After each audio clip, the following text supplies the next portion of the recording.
So welcome to the panel, this afternoon's panel, book Material Transformations. Conference in Books in Motion, Material Transformations of Books in Motion. Our first speaker today is Bilal Orfali.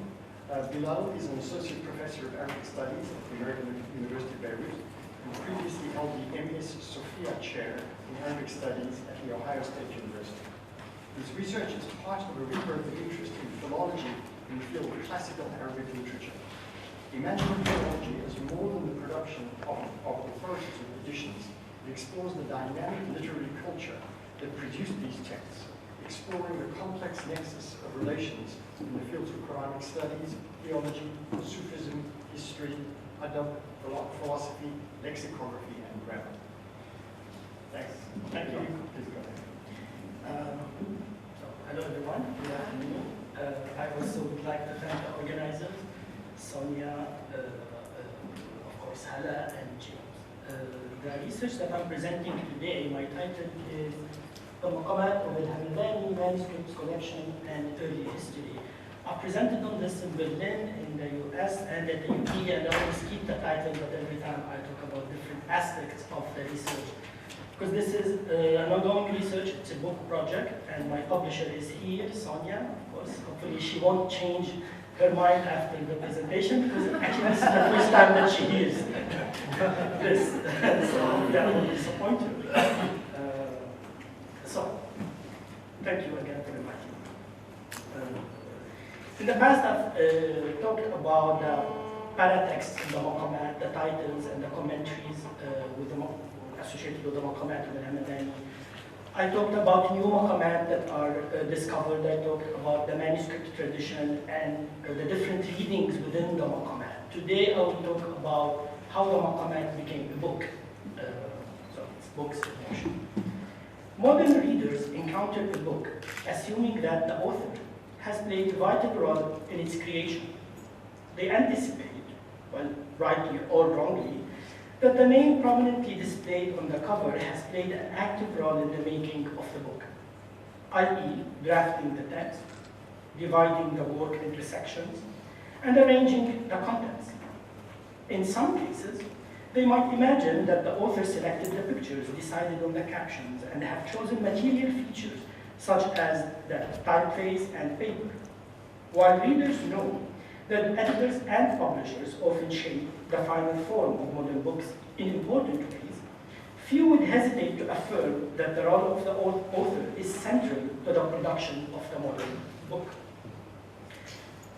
There were authors in the medieval Arabic world who were also involved in many aspects of the production of their own books. For instance, the author may have selected the individual poems, letters, stories, or speeches. He may have considered their arrangement. He may have even made an autograph copy of particular paper and using particular ink. Alternatively, the author may have dictated the work aloud to multiple scribes and authorized them to teach the work through the granting of an ijazah, and we heard about this in our keynote speaker yesterday. The particular features of authorial control in an age prior to the mechanical reproduction are certainly of vital concern to the students of classical Arabic literature in general and deserve greater awareness on the part of the modern students. In this lecture, I address these problems of authorship and authorial control through a particular example, the collection of the Maqamat of Badi'a Zaman al-Hamadani. Let me first introduce the Maqamat and their author, Hamadani, who is our hero for today. Maqamat is a native genre of fictional Arabic prose literature that has played an important role in Middle Eastern and global literary history.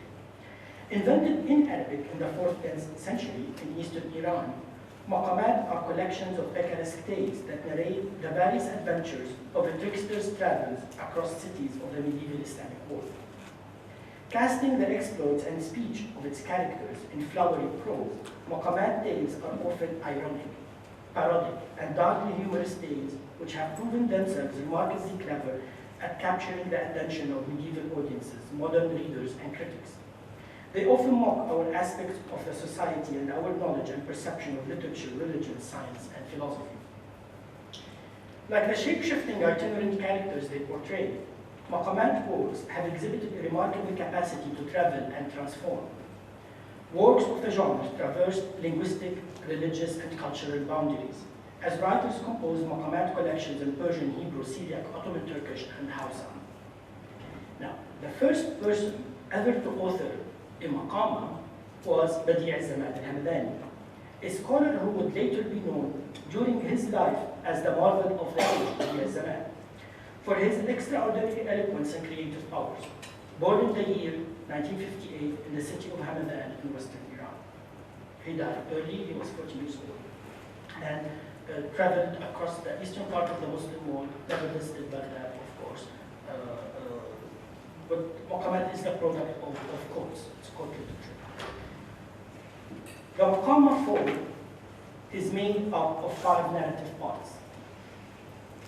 First, the maqama always begins with the isnad, or the chain of transmission. So and so, the narrator told us. It focalizes the speech that follows as the words of the narrator. Next comes the narrator's general introduction and setting of the scene, normally providing a geographical location. So we arrive now to Baghdad, or we arrive to Dawna. The episode of the maqama begins as the narrator encounters a mysterious person, and he interacts with this person or watches him carry out some picaresque exchange. Following this is a scene of recognition, in which the narrator is curious and eventually perceives that the mysterious figure is the trickster. The maqama concludes with the trickster's envoy, and in which the trickster reveals his wisdom, and both he and the narrator exit the scene. And this starts again in the maqama. Now, given Hamadani's role as the originator of the maqamat, he died in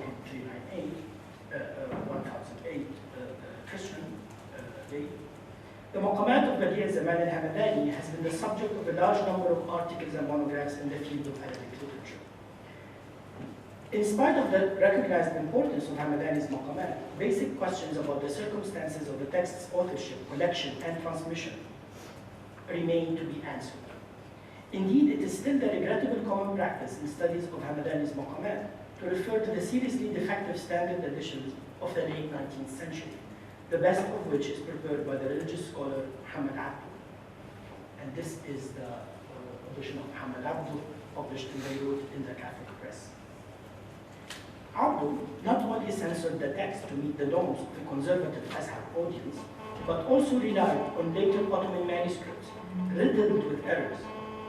Since the printing of Muhammad Abdu's standard edition of the Maqamat of al-Hamadani in 1889, most scholarly studies of the Maqamat of al-Hamadani have not questioned the contents of the text, believing that Abdu had altered the text in various places only for the sake of moral propriety. Most scholars have been content to read the Maqamat in this edition without reference to the earlier manuscript tradition. Relying on these defective editions not only compromises the results of modern scholars' investigations of Hamadani's text, but also prevent them from appreciating the literary culture that created this work. How were the individual maqamat composed? How were they performed? How were they recorded, lost, found, collected, and transmitted? Of course, I will not be able to answer all of these questions in this brief presentation. However, I hope to demonstrate that there is still much important philological work to be done, and I hope in the forthcoming book that I will answer most of these questions, if not all. Sorry, repeat that again. I was told it's very close. I think it's someone. I think it's a cell phone. Stand off. So we're picking up. Could we ask people just on the talk? Could we ask people to turn off their cell phone? It's a radical step like that. So in the recent article entitled A Lost Maqama of Badi' al-Zaman al-Hamadani, Maurice Pomerantz and I identified a hitherto unknown maqama of medicine in the second oldest extant manuscript of a maqamat of al-Hamadani, the Yale University manuscript, Salisbury Collection 63. In this article, we discussed its possible authenticity, this new maqama, noting that because of its early preservation in the corpus, maqama Tubiyya is better attested than 1/5 of the maqamat in Muhammad Abdu's edition, and urge a re-evaluation of the textual history of Hamadani's maqamat. Another article, 3 maqamat attributed to Badi al-Zaman al-Hamadani, provides a critical addition of 3 previously unknown maqamat attributed to al-Hamadani. The article discusses how these 3 maqamat are located in approximately 1/4 of the manuscripts of Hamadani's maqamat, including a 13th, 19th century copy of his 6th, 12th century manuscript School of Oriental and African Studies. In the present lecture, I will focus primarily on the collection of Hamadani's maqamat, in an effort to understand how the maqamat, in the absence of the author's direct participation, came to be assembled into an independent literary work. The first section of the paper surveys the earliest evidence for the circulation of Hamadani's work prior to the appearance of manuscripts. The next section considers the growth of Hamadani's collection from the 6th to the 10th century Hijri. The last section discusses how the manuscripts of Hamadani were influenced by the later tradition of authoring maqamat and collections. So, the circulation of Hamadani's maqamat prior to the oldest manuscript, which is Fatih. The maqamat of Hamadani are works that can be read independently of one another. You can look at them as short stories, for example. Nevertheless, certain of their features lend themselves to be read as a group. The recurrence of characters, the narrative device of recognition, and the variation of the locales of action point to an author conscious of the creation of a collection. Hamadani himself refers to the maqamat of Abu al-Fatah in the plural, as if the individual maqamas acquired meaning from being a part of a presumed totality. In all probability, Hamadani never compiled his own maqamat in a definitive written collection. Hamadani's maqamat nevertheless circulated and became known to his contemporaries as works of elegant prose. Abu Mansur al-Tha'alibi, who died in 429, was a contemporary of al-Hamadani and also knew him personally. They met in Nishapur. So, Tha'alibi quotes from the maqamat of Hamadani in both his Thimar al-Qulub and his Yatimat al-Dahr. He does so, however, treating the maqamat as elegant exemplar of prose stylistic. If he was aware of the maqama as a distinctive literary form, he does not discuss this. Ishaq al-Husri also relates maqamat in the course of his compilation Zahr al-Adab. Husri is of course a Muqayrawan in Al-Andalus, a contemporary also to Hamadani. His quotations are far more substantial than those of the Tha'alibi. He relates 20 maqamat in total throughout the volume. So these 20 maqamat has reached Al-Andalus in Hamadani's lifetime, and Hamadani stayed in the eastern part of the Muslim world. So he was actually very well known during his lifetime. And the maqamat, of course, were very well known. Husri is conscious of the literary form of the maqamas, which might explain his attempts to suggest their kinship to a work of Ibn Nurayr. Husri relates Hamadani's maqamat in the Zahr al-Adab, much as he does other works of poetry and prose, classifying them according to the subjects which they describe, and not as components of a particular written collection. So the maqamat talks about elegy, for example, or about asceticism. He anthologizes it in that section on elegy or asceticism. So what happens later? The growth of Hamadani's corpus of the maqamat from the 6th to the 10th century Hijra. Manuscript Fatih, which we can see here, 4097, dating to 520 Hijri, 1126 Christian era, is a particularly important manuscript for the study of the maqam al-Shati. First, it is the oldest extant collection of Hamadani's maqamat.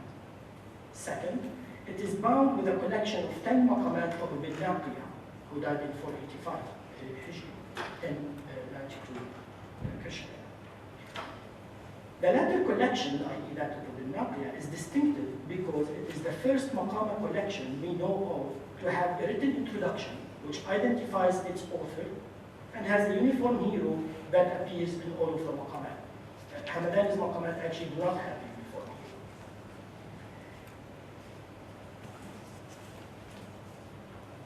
This is still manuscript Fatih. The most significant features of the Maqamat al-Hamadani in manuscript Fatah is that there are 40 maqamas in the collection. The number 40, as many previous scholars have stated, is suggestive of links to hadith collections. Individual maqamas can be understood as records related by one individual about the same and actions of another. As such, the collection resembles a Muslim that contains the reports of a particular companion of the Prophet arranged according to the narration. Now, of course, Muhammad Abdu's edition has 50 maqamat, so the oldest manuscript has only 40. So manuscript Fatah presents the maqamat in an order that differs considerably from the maqamat in the standard edition. The two subsequent dated manuscripts of the maqamat, that is Sawas and Yay, also follow the same order as Fatah. The fact that both manuscripts begin with the same core of the same 40 maqamat in roughly the same order as manuscript Fatah suggests their filiation to the manuscript Fatah and to one another. So this is the Sawas manuscript. Manuscript Sawas and later Yay, so this is the Yay manuscript, this is Sawas, are also interesting in that they both contain 50 maqamat, so not 40, 50. Their growth appears to be a response to the rise in prominence of the collection of 50 maqamat authored by Al-Hariri, who died in 516. And the maqamat al-Hariri were completed in 504. Hariri praised Hamadani in the introduction to his maqamat. This sparked interest in the text of Hamadani as author of the first maqamat collection. The additional 10 maqamat that we see in Sawas and in Yay come from two main sources: the so-called amusing tales, the murah of al-Hamadani, and additional maqamat, or rasal. So these are works by al-Hamadani, but different from the 40 original maqamat that found in Fatah. So what we see here is that two later manuscripts, they have the same order as the oldest manuscript, with 10 maqamat added to it.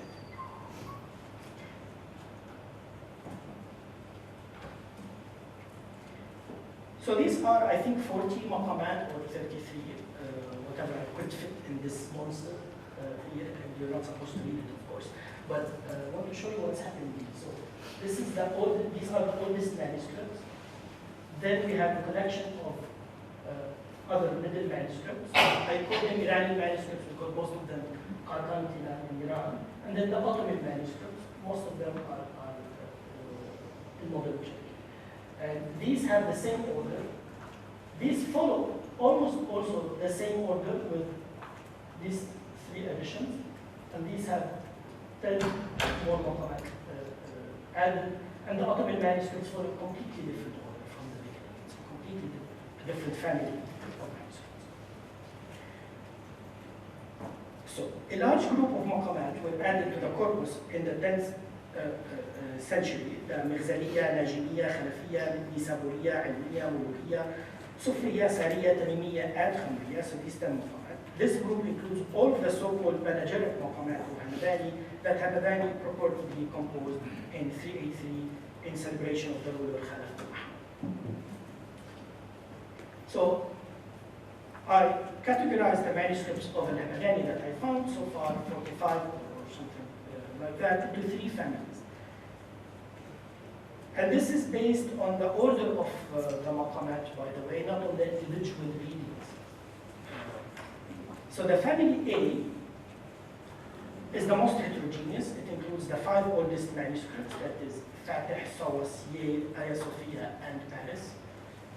Then family A prime, or A1. The second family A1 includes 20 manuscripts that date from the 11th to the 19th century. These manuscripts all retain the order of Fatih. The 3 supplementary maqamat appear in half of the manuscripts belonging to A1. Then comes family B. The third family B includes 15 manuscripts dating from the 10th to the 13th century. The manuscripts in this family follow the order commonly known from the Muhammad Abdu edition. So this is Muhammad Abdu's edition. It's based on family B. And family B is almost 40% different from the oldest manuscripts. So the text that we currently read I argue is 40% corrupt. So how did the maqamat become a collection? So I will offer a suggestion today. Becoming a maqamat collection, introductions and closure. With the rise to prominence of al-Hariri's collection of 50 maqamat during the 6th century, Hamadani's maqamat began to be understood within the framework of a maqamat collection. Maqamat collections such as Hariri and that of Ibn Naqiya possessed introductions, identities of main characters, and occasionally some notion of a closure. In this section, I will consider ways in which Hamadani's manuscripts began to conform to expectations about maqamat collections. I will focus on the introduction and the closure and leave the characters to a later presentation. So, introductions. Introductions were common to prose works in the 4th and 5th century. I wrote an article called The Art of the Muqaddimah, how to start your book. Thus, if Hamadani's had, and in fact collected his own work, it would have been natural for him to begin with an introduction. From Ibn Naqiya's onward, it was common for the author of a Maqama collection to indicate his own role in the composition of the collection in the first person in the introduction. While extant introductions to Hamadani's manuscripts do identify him as the author or transmitter of the Maqamat, the fact that he is not the author of these introductions distinguishes Hamadani's work from subsequent Maqamat collections. Of the manuscripts of Hamadani's Maqamat copied prior to the 10th century, so the oldest corpus, two preface the collection with introductions. The introduction in the Sawas manuscript is as follows. So this is the Sawas manuscript. It's not very clear, but so the text reads: هذا ما أملاه الأستاذ الإمام الفاضل أبو الفضل بديع الزمان أحمد بن حسين الهمداني رواية عن عيسى بن هشام من مقامات أبي الفتح. So this is what the esteemed teacher Abu al-Fadl Badi al-Zaman, Ahmad ibn Hussein al-Hamadani, related from Isa ibn Hisham of the Maqamat of Abu al-Fath al-Iskandari. This is manuscript Ayat Sophia, 483. It begins with the following introduction. هذه المقامات أملاها الأستاذ أبو الفضل أحمد بن الحسين الهمداني بنيسابور وذكر أنه أنشأها على لسان أبي الفتح الإسكندري ورواها عن عيسى بن هشام وذكر غيره أنها من إنشاء أبي الحسين أحمد بن فارس وتواتر الخبر بذلك. Of course, Ibn Faris was the teacher of Al-Hamadani. They were not always on good terms, but he was his teacher. So the translation is: these maqamat were related by the teacher Abu Fadl Ahmad ibn Hussein al-Hamadani in Nishapur, and he mentioned that he had composed them to be uttered in the voice of Abu al-Fath al-Iskandari and to have been related by Isa ibn Hisham, whereas others have mentioned that they were composed by Abu Hussein bin Faris, and the report concerning this has become widely known.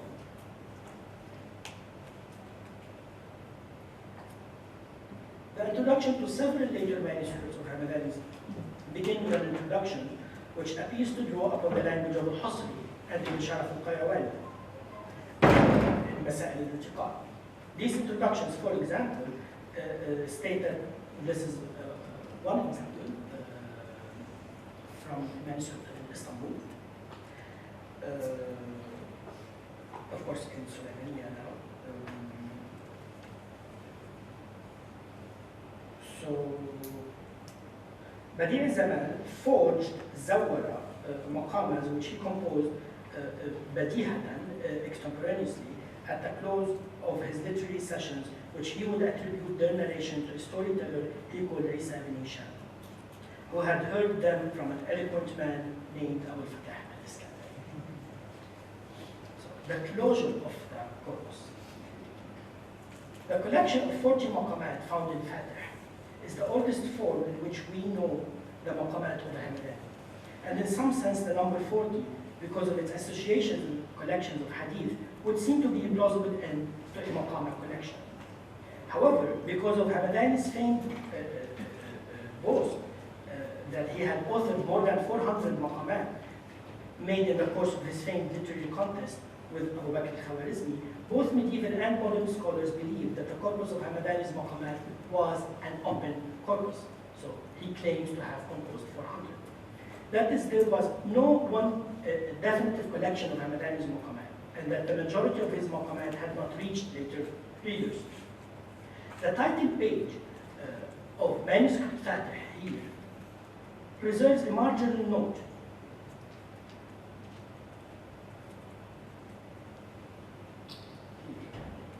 It's not very clear, but this is a transcription. So the scribe is not the copyist of the main text of the manuscript. So the scribe of this note is not the scribe of the manuscript, but rather provides an alternate titles and numbering in the margins of the manuscript, suggesting that he is working from another now lost manuscript of Hamadani's maqamat. Having read the contents of the manuscript Fatih, the scribe identifies the Khamriya and Tubiya as two maqamat that he has seen, which are not found among the 40 maqamat.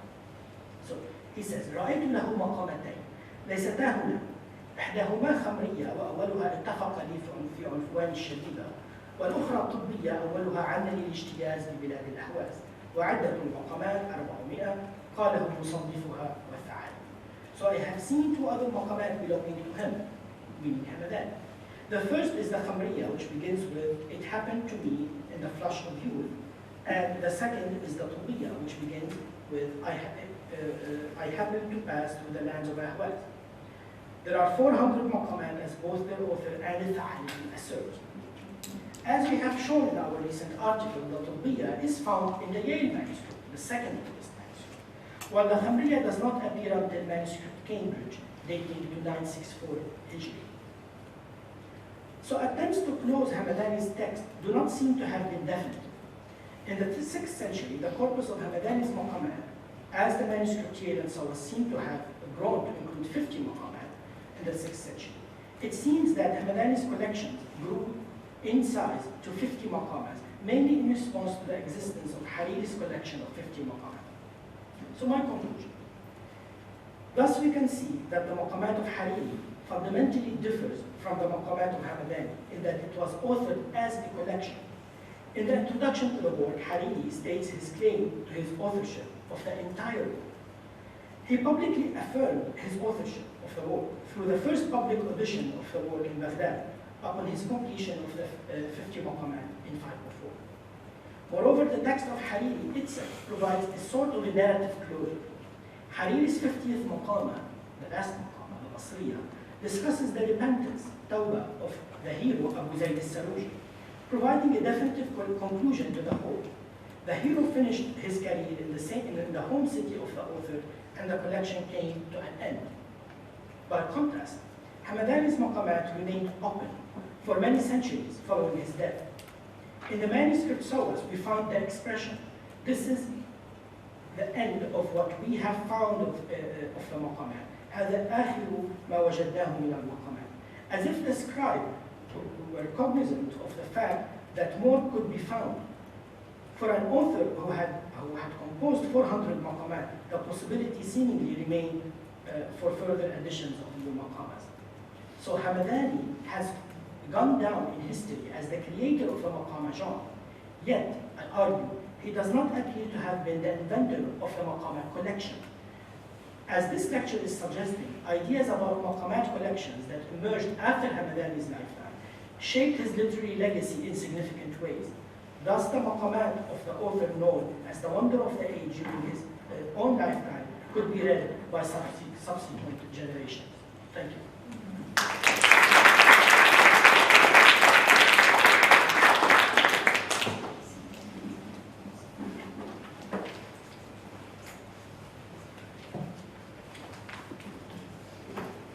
Thanks very much, Vidal.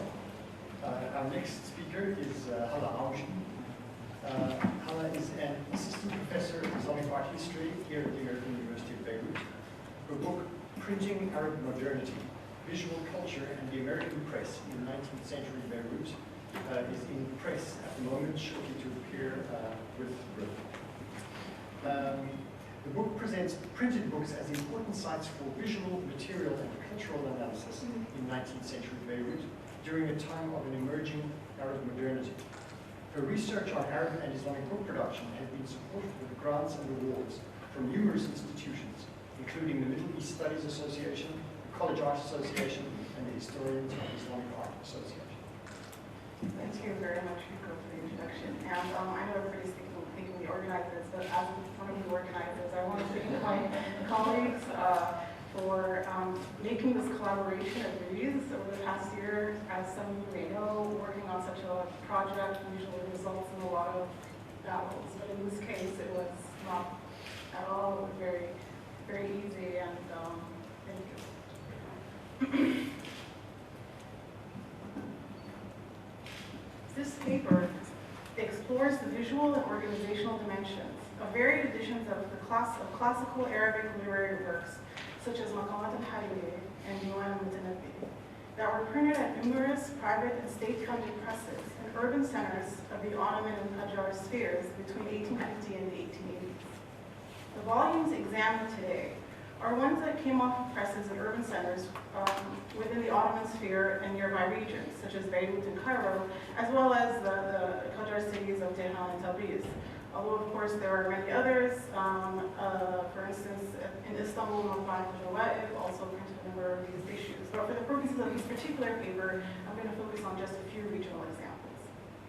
The popularity of al-Hariri's Maqamat, and to a lesser extent, Hamadani's edition, amongst an emergent print readership, certainly parallels the genre's resurgence during the 18th century when illustrated versions of this text were being copied in large numbers. Contemporaneously, the popularity of the famed 10th century Abbasid poet Ahmed ibn al-Hussein al-Mutanabbi's collection of poetry, or his diwan, reflects an interest in philological studies of Arabic language, as well as an interest in questions of Arabic or Islamic heritage and identity. That varied editions of these texts were issued during the mid to late 19th century from a range of different presses hints at the fact that this historic literary work resonated with myriad audiences across regions during this era, particularly so intellectuals interested in translating classical texts into products of print technologies. This reflects the growing popularity of the classical literary genre during this time amongst these literary agents. In both the Ottoman and the Qajar realms, the 19th century was a period of societal reforms that extended modernization to the realm of book publishing, where private and state-funded presses proliferated to accommodate a rise in the print readership.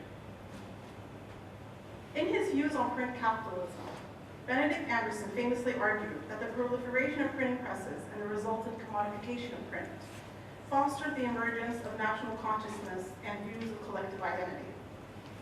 This argument that nationalist discourse arose in direct relation to print capitalism has since been problematized.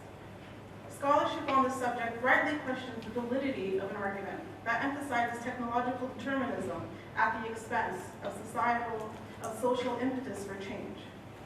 However, the proliferation of printed editions of Maqamat al-Hariri, Diwan al-Mutanabbi, and other examples of classical Arabic literature in both Arabic-speaking and Persian realms clearly demonstrates the competitive market-oriented transformation of the trans-regional publishing sphere.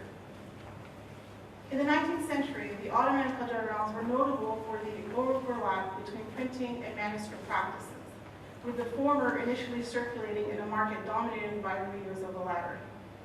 By the mid to late 19th century, which saw an increasingly competitive publishing economy, printing, however, became the popular mode of book production. An emerging print readership's demand for literary works is evident in the varied editions of different texts produced at different presses, each of which employs different visual and organizational conventions to cater to the tastes of local consumers. For example, pictured here are two titles pages from two different contemporaneous editions of Maqamat al-Hariri. On the left, you see one printed in Cairo, and on the right is one printed in Beirut. What can be said about the visual conventions used and the reasons why they vary from press to press? Perhaps more pertinent to the themes of this conference is the question, how can the mobility of the editions of literary texts, as they move from market to market, manuscript to print, and printed edition to printed edition, inform us about the differentiated attitudes towards books and their conventions in varied regional contexts? Carrying out a visual analysis of mobility, this paper considers the aesthetic and typographic products of the movement from manuscript to print production, alongside an examination of how editions of these classical Arabic works vary from press to press in different regions. To achieve this, I consider the importance of visual literacy, which is often not adequately addressed in studies that underscore the textual aspects of books and print culture. This approach is informed by scholarship that challenges the centrality of textual analysis to historical studies of books, and an interest in exploring the links between knowledge and visuality, by considering the cultural and historical dimensions of the visual form of language, one that uncovers the semiotic potential of graphic elements and materiality. With this goal in mind, I undertake a brief analysis of these two texts in their varied editions, through a study of printing methods, typographic composition, ornamental elements, and textual organization, and specifically in an examination of title pages, introductions, and marginalia or references. By seeking an understanding of the mobility of certain aesthetic conventions, this paper reveals book design traditions that are particular to different regions.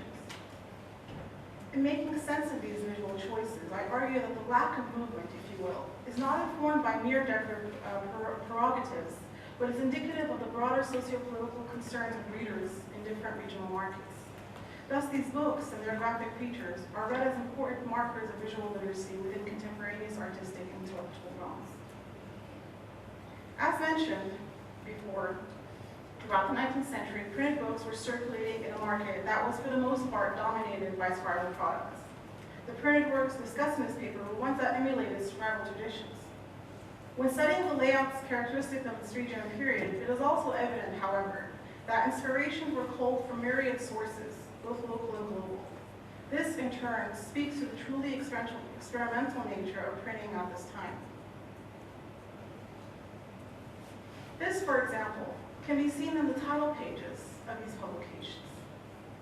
In the traditional context of manuscript production, title pages did not always include information like the work's title, author, or date.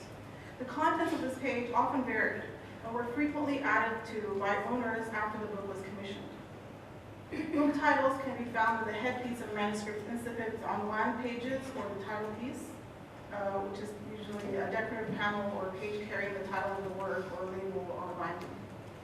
Often, information related to the book's title, authorship, city of production, date, and other aspects related to the manuscript production, if this information is provided at all, could be found as scribal signing off notes or call-upons. This manuscript-inspired practice continued in examples of printed books. Seen here, for instance, is an edition of Diwan al-Mutanabi produced in India, possibly in Calcutta, or a Persian market. The triangular motif contains the title and the author name, yet no publishing information is included. And aside from a few lines of poetry, the page itself is mostly left empty, possibly to accommodate the various marks of ownership. Of course, this was not unique to printing practices in the Middle East and in Islamic realms. In 15th century Europe, for instance, although manuscripts had occasionally featured an incipit folio with the book's title, the regular use of title pages and the inclusion of information previously restricted to the call-upon was mostly a development associated with emergent printing traditions. Title pages negotiated a shifting relationship between authors and the reading public, with the commodification of print being a driving force behind such developments. The publishers of early European printed books, or sometimes they're called impanabula, began including title pages to help with cataloging books, creating book lists for libraries, and advertising their presses in the content of the printed tome. In the context of Arabic printing in the Ottoman and Qajar realms, the design and the content of title pages varied from press to press and publication to publication. In particular, some of these pages experimented with a plethora of visual attributes from a variety of sources. One such example was printed in Cairo via letterpress technology in 1882 at Al-Matba'a al-Media. An earlier edition, which looks exactly like this one, was also printed in Cairo at Dar al-Tiba'a in 1856. And one of these editions is currently on exhibit in the library. These editions bear great resemblance to the products of Cairo conventions. For instance, Here, the opening page of the main text displays an elaborate composition using ornamental metal type. Both of these are also on this book. This recalls the visual conventions common to illuminated carpet pages from Islamic manuscripts, such as the example here of an opening from a partial volume of a 15th century Quran.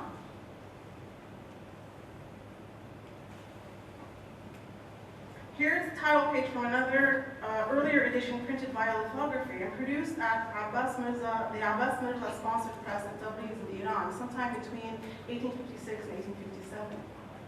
Books printed via lithography in Iran, as well as in surrounding urban centers like Lucknow, for example, as well as the Muslim press of Nasruddin Haidar in Calcutta and there's Bombay and Lahore, they often employed similar elaborate manuscript-like carpet page, title page designs. For example, here's a carpet page title piece from a compilation of sayings by Ali ibn Abi Talib printed in Calcutta. That this design was created with this particular market in mind is perhaps best illustrated in a number of lithograph works from Calcutta produced for Persian-speaking readers. Of the regional examples seen, title pages printed off Beirut-based presses in Ottoman Syria most closely resemble their European counterparts. Here, for instance, is a title page from a Beirut edition of Maqamat al-Hariri printed at Matba'at al-Ma'arif, or the Knowledge Press, which was founded in 1867 by the Syrian scholars Boutros al-Bustani and Khalil al-Khouri. Although decorative elements appear on the edge, they are limited to a border framing the central text that includes the title, the extended name of the author, a few lines of poetry, the publisher, city, and date. These last three features did not frequently appear on the title pages that we just saw from other regional presses. Khalil al-Khouri went on to establish al-Matba'a al-Adabiyya, or the literary press, in 1874, where he published another edition of this earlier maqamat, employing similar visual conventions for the title page design. Similar title pages are found in other works printed at privately owned presses in Beirut during this period, as seen, for instance, in this edition of Diwan al-Mutanabbi that was produced by Boutros al-Bustani prior to his establishment of his knowledge press. The title page displays the author's name, the funders, the press, city, and date, all components that clearly frame the work as a product of a specific press, thus illustrating the European approach to the commodification of print culture. Aside from title pages, two other distinguishing features of printed books that I will briefly discuss today are the introductory pages, as well as the use of marginal glosses and references. Going back to the example of maqamat printed in Egypt in 1882, the book displays the emulation of scribal conventions through the use of a decorative headpiece in its incipit pages and the addition of extra textual marginal notes. Although it was printed via letterpress, the producers resorted to a creative use of ornamental sorts, sometimes even using punctuation marks, to compose a complex salah, or a headplate, that crowns the opening text on the right side of the page. A bismillah, in this case, an Islamic doxological phrase, is nested within a cartouche, a typical feature of manuscripts and printed books alike during this period. Also seen in this book is the inclusion of readings, references, extra textual marks. This example, like other books printed in Egypt as well as in Iran, which I'll discuss later, continue the tradition of marginal glosses or scholia, popular in regional manuscripts, which present a culmination of textual corrections, interpretations, explanations, and extra textual readings. Similar features are seen again in the example of Diwan al-Mutanabbi from Calcutta. Here we see the use of a decorative headpiece, which is hand-colored in this case, alongside the presence of marginalia. In scribal practices, the manner of adding textual glosses frequently entails writing interlinear annotations and or including such commentary at times, at sometimes varying angles from the primary orientation of the text. In this way, these printed elements reflect the kind of handwritten exegesis that would normally populate the margins of manuscripts. Of the examples shown today, this practice is possibly most noticeable in the lithographed edition of Maqamat al-Hariri printed in Tabriz.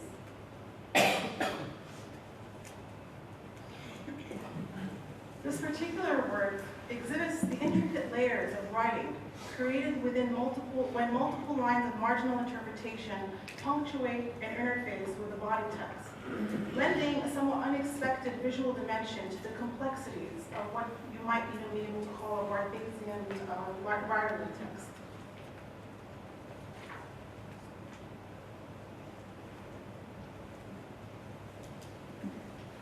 The Maqamat and Mutanabi editions from Beirut presses, on the other hand, illustrate an altogether different approach to opening pages and reference notes. In Maqbat al-Ma'arif's edition from 1873, for example, the text opens to a doxological phrase, Bismillah, in a printed script that emulates its handwritten counterparts. However, there are a few decorative elements. Additionally, external references here are presented in the form of footnotes, which were common to contemporary Western print editions. The appearance of the footnotes in Arabic books at this time was likely limited to the realm of print, with manuscripts mostly utilizing marginal notes for the exegesis, although this was not the only case. For example, footnotes in Arabic historical chronicles appeared in 19th century publications as aspects of historicism became increasingly popular in history and Arabic genres during an age of modernization. Similarly, Boutros al-Bustani's Diwan al-Mutanabi exemplifies the visual conventions popular amongst a number of Beirut-based presses. While this publication also indicates a utilization of footnotes, what is particularly striking about it can be found on its opening pages, the doxological calligraphic Bismillah written in the Tughra form. The Tughra has its origins in the Mamluk, then Ottoman calligraphic tradition, where the name of the Sultan was written in a curvilinear motif. By the 19th century, this calligraphic practice became a popular element on wall panel paintings, which featured benedictions written using this visual form. Here, the Tughra is employed as the only prominent aesthetic feature, alongside a minor minimalistic headpiece border. This can be read as a remediation of past traditions, while concurrently illustrating a continuity of reading practices during the period of modernization. The question of technology and the modernization of book manufacture brings up the issue of remediation. Problematizing the a priori European ownership of technologies like print and photography, for instance, Islamic art historian David Roxburgh explains that the traditional and some contemporary perspective on these subjects, quote, turn around the perceived rupture, the break in an artistic tradition instantiated by the growing exposure to European art, culture, and technology during the 19th century, end quote.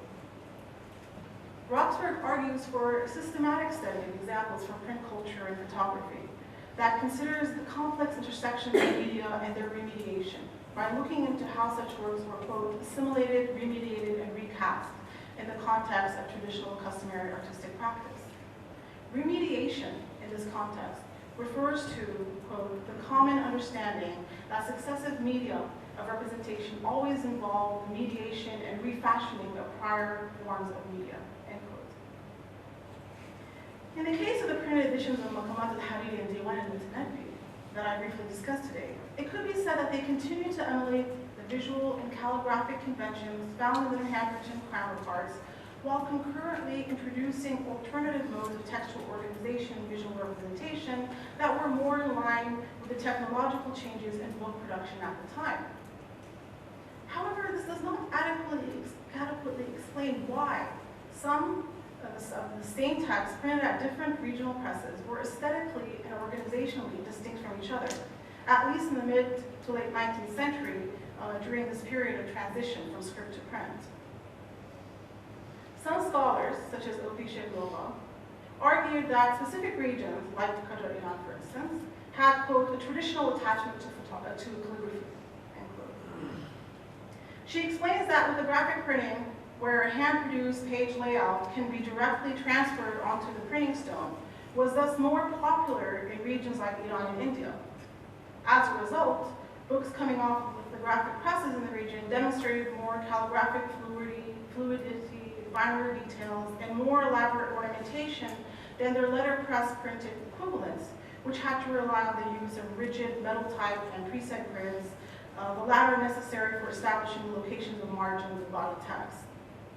In the case of the Arab and Ottoman realms, like Egypt and Syria, letterpress printing, by using movable type and engravings and so forth, was thus preferred, according to Shailova, with the assumption being that these regions were culturally more in tune with the West. However, as seen in examples from Egypt, despite the difficulty and expense of including peripheral text on diagonal lines with metal type, this technological hurdle did not necessarily prevent the incorporation of some ornamental elements in marginal notes. The fact that these presses were state-funded, and I should note here that state funding at the time was more consistent than in the case of private printing establishments. This also means that certain luxuries could be afforded in the layouts of their respective publications. The problem with reductionist arguments that emphasize technological determinism with respect to book production lies in the disregard of societal concerns and intellectual practices shaping regional understanding of the book and its uses. It was not simply a matter of technology that books printed at different presses visually translated manuscript traditions in different ways. At the same time, based on the few examples that I show here, of which many, many others exist, I would also argue that it was not a matter of common or widely communicated lexicon of readily available visual conventions or motifs that were simply randomly employed by different presses. In fact, a more systematic analysis of such books would reveal a much more complex and nuanced scenario. As a very brief indication of possible circumstances surrounding the choices behind these visual conventions discussed today, I would suggest that broader intellectual and social issues were at play. A case could perhaps be made for the Muslim-operated and state-run presses from which we saw books printed in Iran and Egypt. It is possible that a local interest in Islamic revivalism, sort of an extension of local conceptions of modernity that extended to so-called neo-Islamic aesthetics and practices in architecture and painting, were also being negotiated in the realm of publishing. Thus, rather than arguing that printed editions of Maqamat al-Hariri and Diwan al-Mutanabi from Cairo and Iran simply emulated existing manuscript traditions, I am suggesting here that these very choices stem from wider state and elite-driven interest in either recalling, reviving, or emulating the heritage of a past Islamic so-called golden era. This would fall in line with the Egyptian Neo-Mamluk revival, a product of both Orientalist entities and the state, and similar state interest in the revival or reformulation of Safavid conventions in the Persian realms. In the Ottoman context, however, the books we saw today were not printed at state or Muslim-operated presses. Rather, these works come off of presses owned and operated by a group of Arab Christian print intellectuals who were engaged in writing, editing, funding, and producing works within the emergent regional print industry during the 19th century. For these scholars working in the Ottoman realm, particularly the Arabic-speaking provinces of Ottoman Syria, texts like Maqamat and Diwan al-Mutanabi were part of the intellectual program of the Nahda, or Renaissance, period, characterized by momentous economic and socio-political changes in Arab regions, including modernization reforms and the growing popularity of ideas about nationhood. An interest in discourses on Arab heritage and national identity saw these Nahda period Christian intellectuals strive to situate their work within the lineage of classical Arabic writing, often by Muslim authors, in order to displace Islam's hold under Ottoman rule on these discourses. The Nahda period books printed in Beirut featured a non-traditional and almost industrial aesthetic, in their almost unadorned layouts with just mere traces of scribal conventions. I would argue that these works demonstrate interest in moving beyond the customary visual language of manuscripts in favor of a new graphic representation that incorporated Western publishing practices and contributed to an emergent modernist aesthetic. The changing visual conventions of the Arabic publications seen today illustrate how books function as dynamic sites of creative convergence that demonstrated the broader artistic concerns of this period in the Islamic world. This was a moment that saw the coming together of industrialized global modernization practices and the perseverance of local customary modes of visual production. In particular, the works discussed here illustrate the varied aesthetic manifestations that popular literary works took on and demonstrate a regional specificity where printed works negotiated broader intellectual constructs of the value and uses of books and visual conventions. Thank you.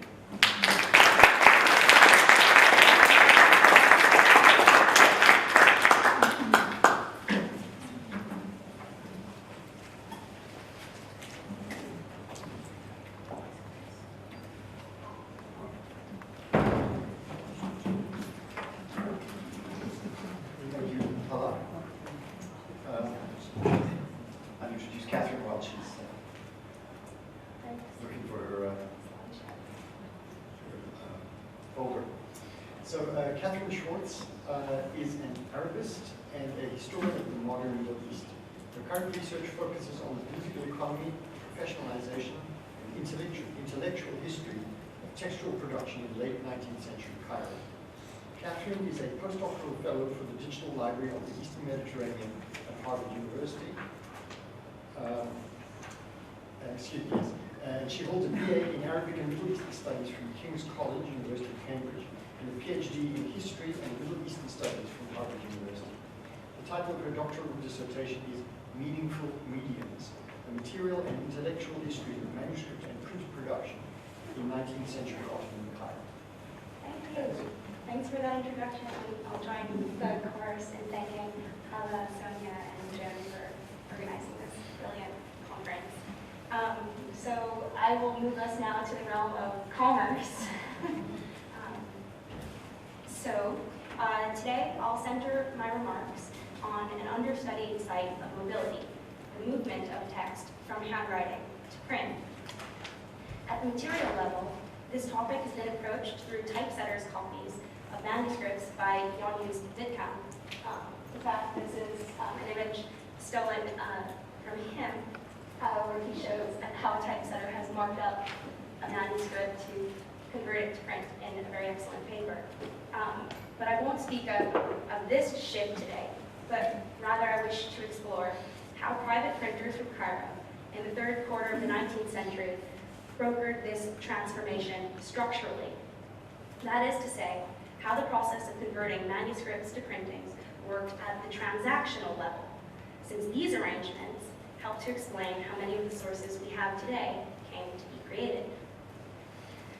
Admittedly, the topic of how 19th century Cairene printers structured their businesses is a difficult one to get at. So far as I know, we don't have access to any working papers of private printers up until the end of the late 19th century. So because of this dearth of information, people have to be creative. One way of trying to understand how printers work is to aggregate all of the texts that they produce, to plot them over time, and to try and detect patterns and changes in their output. Another approach is to search for their advertisements for services like bespoke printings in the backs of newspapers, which often list their prices. But still, these approaches don't help us to understand the process by which presses actually went about their work. So against these alternatives, an important and rather curious text holds the only clues to how this process works that I know of.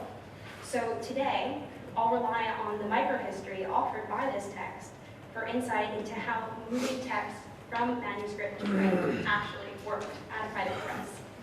So this is the title page of this text, which has a really wild title, which translates essentially to, "This is a treatise written by the lawyer Katsiki on the suit between Cavalier Musa Castelli and Sheikh Hassan al-Idwi, and in it is proven that the two verdicts are faulty insofar as they are riddled with faults of transgressing boundaries, lack of fairness, and of the terms of elective legal power, requête civile, and political mediation."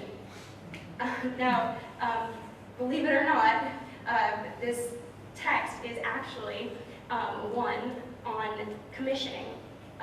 It's a dispute between a commissioner and a private printer over how this negotiation is brokered. And the reason why commissioning is important is because, so far as I understand it, from my wider research, it's this process of commissioning by which most of Cairo's manuscripts were converted to print during this process. And indeed even at the governmental presses, commissioning goes on. So, the legal case that the Risala, which I'll refer to henceforth as Risala, treatise, revolves around, began when a printer took a commissioner to court to reclaim his payment for printing texts that the commissioner had not paid him for. And incidentally, have I skipped? Maybe. Commissioning is referred to either as iltizam or palsia. But the printer here is Musa Castelli, who's born sometime around 1816, and he's the owner and founder of Cairo's Al-Maktaba Al-Castelliye, or the Castelli Press, and the commissioner is the Azharite Sheikh Hassan al-Idbi al-Hamzawi, who dies in 1886. Now, before I get into the details of what transpired between these two men, and what the Risala tells us about the business of moving text from manuscript to print, let me first say something about their backgrounds. Sheikh Hassan was a prolific commissioner of Cairene lithographs and typographies during the mid-19th century. Zurichli's entry for him in the Alam notes that he was a Maliki jurist from the town of Al-Idwa, that he studied and he taught at Al-Azhar, and that he died in Cairo. The entry also attributes 7 printed books to Sheikh Hassan, comprising 11 volumes. In fact, by a cursory count that I've done, he had a hand in printing at least 17 more. So he's quite involved in printing, even though he is sort of an Azharite sheikh. Now, Musa, by contrast, was a private printer, and perhaps Cairo's earliest private printer. Private printing had, of course, occurred in Egypt before the mid-19th century. Small Jewish presses printed Hebrew texts in Cairo during the early modern era, and European presses printed in European languages in Alexandria from at least the first decades of the 19th century. But instead of these two types of presses that printed for their distinctive minority communities, the tradition of printing that Musa emerges from was one that produced Arabic texts from Cairo for the literate majority, starting from the early 1850s. As I said before, little information exists about these early Arabic private presses beyond the very printings that they produced. These events that these presses expanded into print via the spaces, norms, and practices of the manuscript industry. They functioned for profit and based themselves around Cairo's Al-Azhar Mosque, the traditional center for producing formal texts. They used lithography to the exclusion of typography, the latter of which was the preserve of the governmental presses until around 1860s. Around the 1860s, when the Egyptian government actually sells its typefaces to these private printers, and that's when you see them wiring typefaces. They usually lacked press names, as Hala pointed out, which I suspect was a reflection of the irregular nature of their work. And they operated through consortiums of people who likely took turns on a handful of lithographic stones, as opposed to brick and mortar printing facilities that housed professionalized specialists. Now, although Musa would become a part of this world, he was not Cairene by birth, and his link to Egypt began when he arrived from Florence sometime around 1832. And it's unclear where Musa learned to print, but he produced his first printing, it is said, in 1852. The 30-year lag between Musa's arrival to Cairo and the ascendance of his press, which would in fact become one of Cairo's earliest professionalized presses, indicates that he became integrated into the city's social fabric during this period. His printings were in Arabic, and they exhibited a mastery of the local corpus through titles like Al-Fatawa al-Hindiyya, Qisas al-Anbiya, and Futuh Hasham. Another example of Musa's integration into Cairene society is through the sustained printing commissions that he took on from prominent local figures, mainly from Azharite circles. And Sheikh Hassan was among this group, as from at least March of 1861, he commissioned printings of texts that were authored by others, and also texts that he himself authored. Over the 1860s, Sheikh Hassan commissioned and occasionally corrected multiple texts from Musa's press. But towards the end of the decade, the relationship between these two men began to sour. And we know this, of course, because of the Risala, which Musa's press publishes in 1871 to detail his grievances against Sheikh Hassan. So obviously, told from a perspective that favors Musa, the account shows how the printer and commissioner navigated the commissioning process. And it began by describing how Musa and Sheikh Hassan possessed two very different claims to prominence. One based on the functional recognition of the printer, and the other on the deep social prestige of the popular Azharite.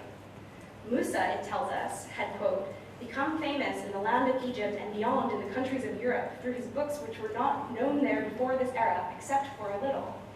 While Sheikh Hassan was, quote, one of the ulama who is himself known for being a servant of knowledge at Al-Azhar Mosque in Cairo.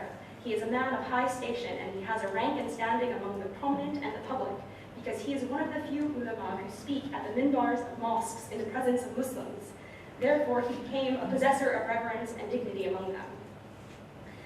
The text goes on to introduce Musa's grievances against Sheikh Hassan, noting that, quote, the Sheikh had previously purchased numerous printed books from Musa that were printed on Musa's press. Indeed, he also commissioned him more than once to print numerous books and famous compositions, and this was the origin of all of the amounts that had caused Sheikh Hassan to become indebted to Musa.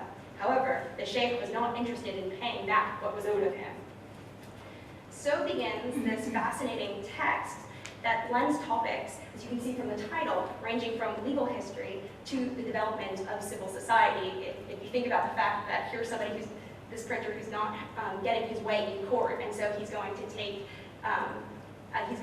this to the public in order to seek his justice. But in any case, here I'll limit my remarks to what this text tells us about how the transaction of commissioning worked.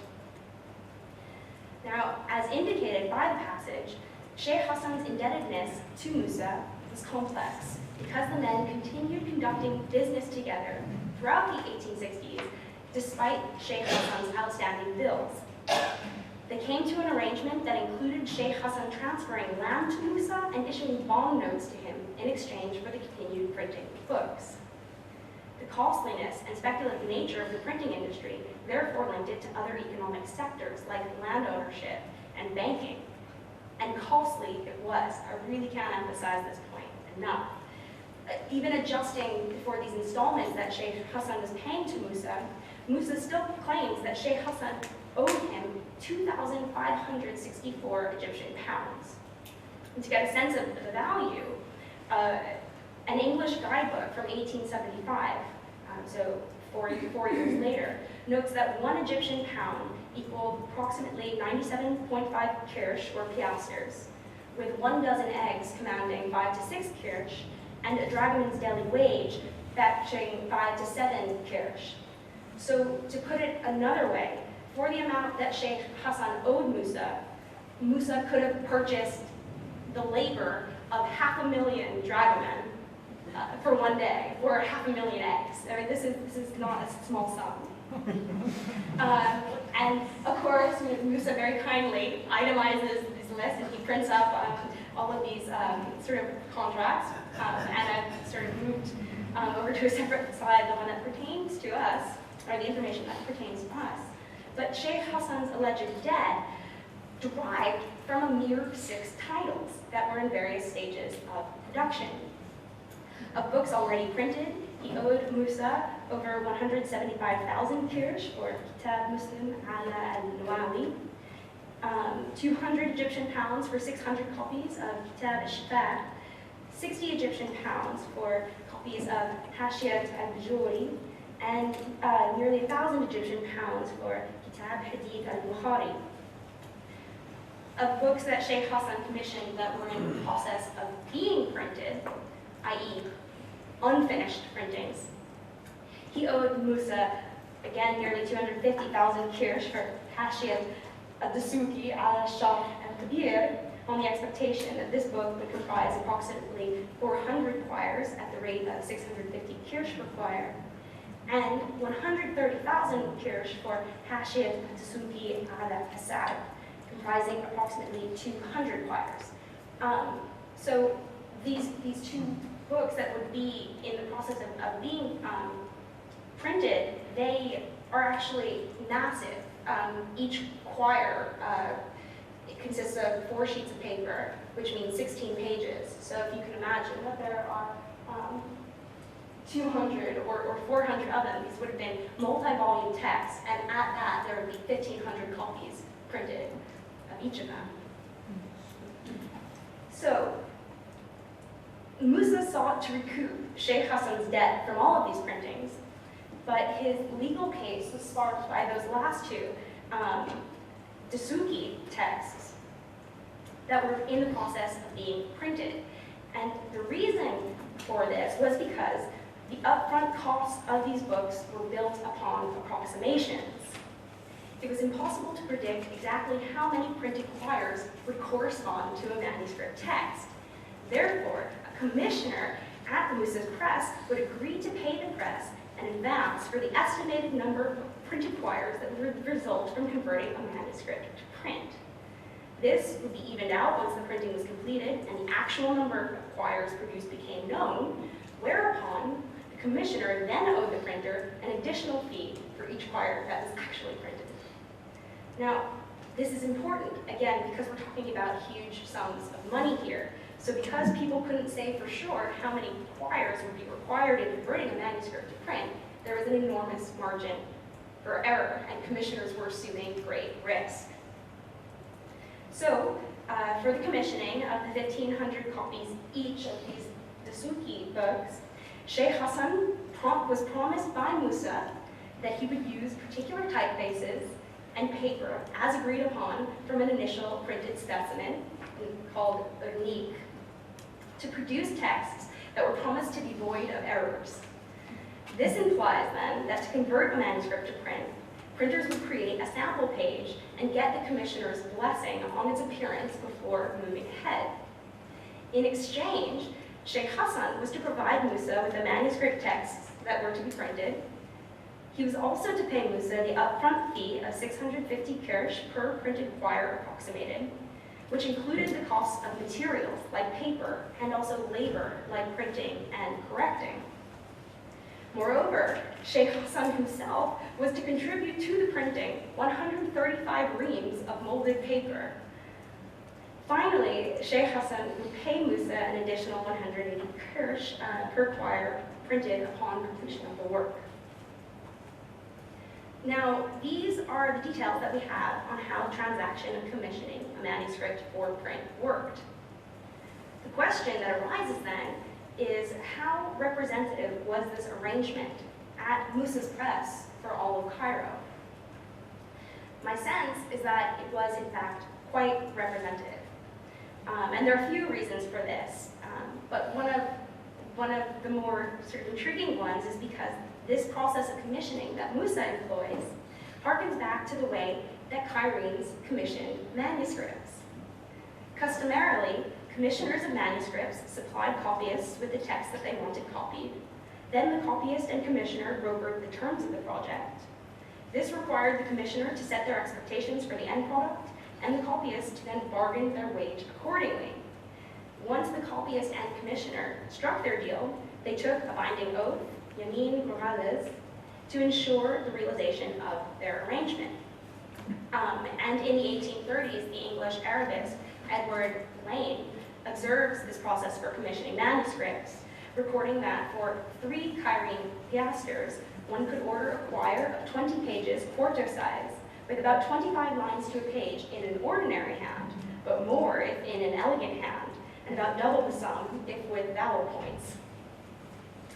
And it's of note that the commissioning of a manuscript seemed to parallel that of a printing in almost every way, with the elegance of the hand mirroring the printed specimen that the printer would have to show the commissioner before moving ahead with the deal. But to return to the point that I'm making, because print commissioning seems to have developed out of manuscript commissioning, its practice among Cairene printers was probably quite widespread indeed. Yet, despite the similarity between manuscript and print commissioning, the move from manuscript to print injected a new element into the mix, that of risk. The very multiplicity demanded by the act of printing raised the stakes of commissioning text, because it required further expenditures like those of locking up paper and of storing and selling multiple copies of single texts. Having these thousands of volumes on your hands was very expensive. So we're locking that money up in paper and putting a roof on these books so that they wouldn't get wet or damaged. Thus, whereas a manuscript commissioner and a copyist would be matched one-to-one in a chain that linked its consumer to its producer directly, a print commissioner assumed the uncertainty associated with unstable demand for the many copies of text that he paid to reproduce. The agreement between Sheikh Hassan and Musa reflects this risk, for it stipulates that Musa would not give Sheikh Hassan the finished printings until he received his payment in full. This detail suggests that Musa, and perhaps other printers like him, had come to anticipate trouble in collecting their fees from clients. That it fell upon Sheikh Hassan to pick up his printings in order to sell them also highlights the fact that printers printed text, while commissioners were responsible for playing the roles that are associated with publishing, like funding and ultimate vending of the texts. Another important aspect of the agreement was its temporality, insofar as it lists loose deadlines that Musa and Sheikh Hassan are obliged to keep to. For example, the books that we see here were to take between 6 to 8 months to print, and Sheikh Hassan's payments to Musa were expected to correspond to the timing of the printing process. Now, to conclude, I'd like to set aside Musa's case, which incidentally he appears to have won at long last in 1880 after over 11 years of court battling and then sort of publishing treatises about the issue, because this sort of case is beyond the topic at hand, namely textual mobility. And I'd like to zoom out to propose 3 interrelated takeaways that arise from this microhistory about how the process of converting manuscripts to printing worked at the transactional level. Firstly, appreciating what went into Musa and Sheikh Hassan's collaboration cautions us against the notion of the fixity of textual roles. The material move from manuscript to print appears to have been an unstable one, brokered not by printers, publishers, commissioners, and writers with discrete roles, but rather by people who wore multiple hats. This was true even at Musa's professionalized press, in which we see him serving as printer and perhaps co-author and commissioner of the Risala, and in which we see Sheikh Hassan as a writer, a commissioner, a corrector, and a publisher. And it's in this mixing of roles that wider societal reputations seem really to have mattered.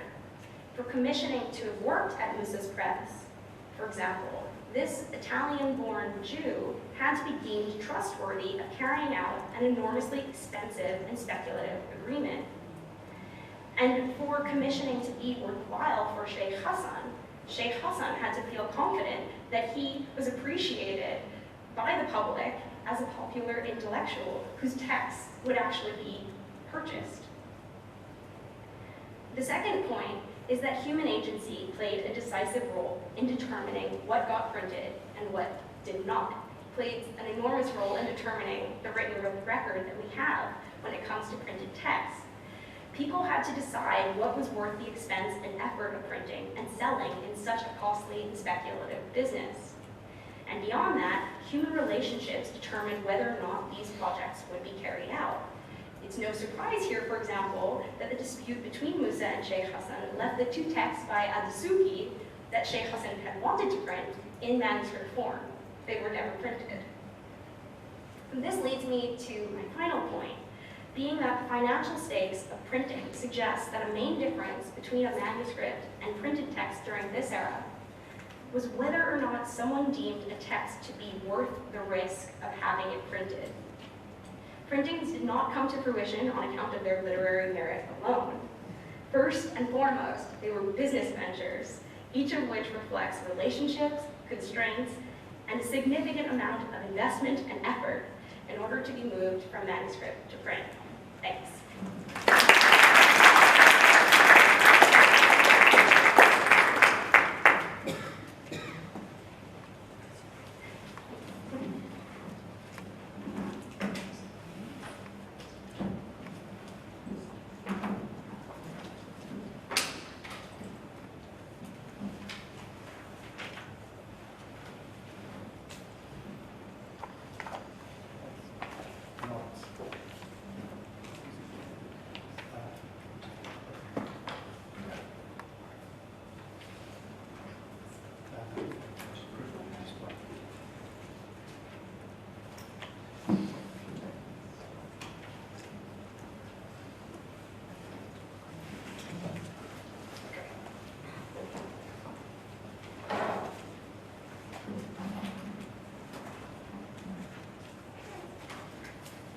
So thanks very much to all the speakers today.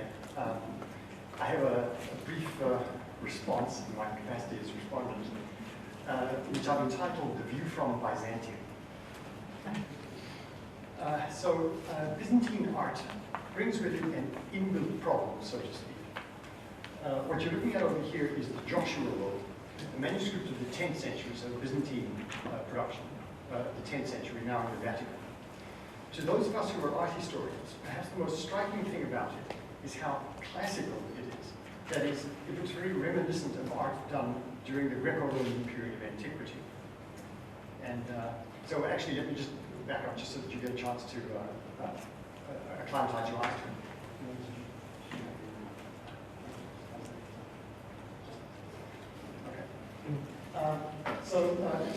This is an illustration of the Old Testament book of Joshua. The manuscript itself is a fragment of this, and over here you can actually see over here. So that is Joshua receiving tribute from the various tribes that he's in the process of conquering. So that's this particular scene that you see over here. So there's Joshua. That's his army behind him, and this is these are the supplicant peoples who he's conquering. Now, if you compare this with Trajan's column, so over here, that's the column itself, and this is a particular scene from the column itself. So Trajan's column, it's a column of the Emperor Trajan in Rome, completed in the year 113 AD.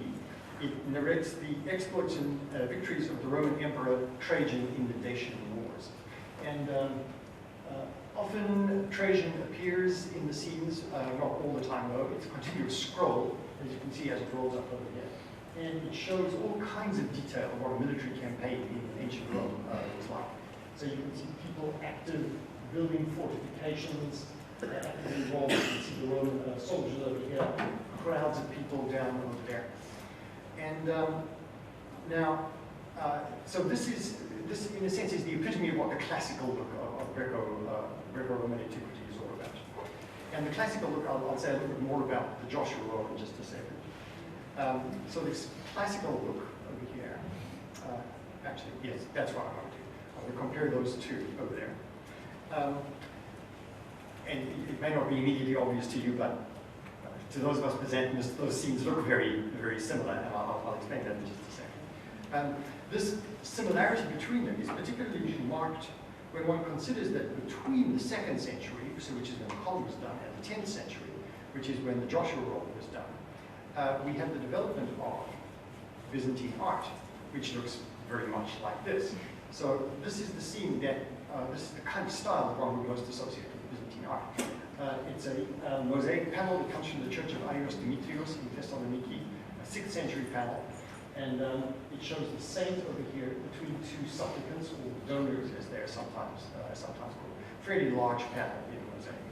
And the distinctive thing about this, of course, as associated with Byzantine art, is the absolute flatness and rigidity of the figures. Also, absolutely frontal, no motion, no movement, but particularly no bodies. You can't really sense any bodies. It's just the drapes fall absolutely straight, absolutely flat, so no sense of bodies.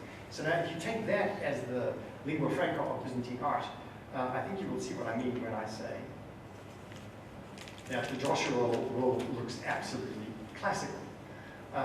And particularly, I'll put them together over here, it's particularly the sense, the fluidity of movement that you capture between them. The way in which the ease of the movement that seems to be around, not to mention the three-dimensional forms of the figures themselves. And so the sense of embodiedness and the ease of movement within the forms itself, that's really distinctive, and that's one of the main reasons why we say that the Joshua Roll is classical. You can also see, just to be more technical, if you can see the way Joshua is sitting there in a twisting and turning position, that relates to this twisting, turning position of the figures over here, which technically is called contrapposto, right? So the body twists and turns on its own axes. And it's those kinds of things, which are really very subtle and quite difficult to do once you don't know how to do them, so to speak. It seems to be done with absolute accomplishment in the Joshua Road. Now,